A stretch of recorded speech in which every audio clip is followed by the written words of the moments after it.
అధికారంలో ఉన్న చంద్రబాబు నాయుడు పాలన ఒకవైపున గాలికి ఎగిరిపోయినట్టుగా కనిపిస్తుంది. మరోవైపున రాష్ట్రంలో ఒక యాడ్ ఏజెన్సీ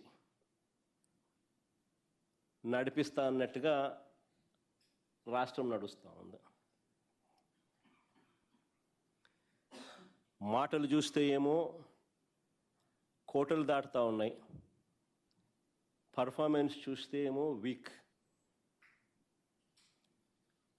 వేరే వాళ్ళకు దక్కాల్సిన క్రెడిట్ను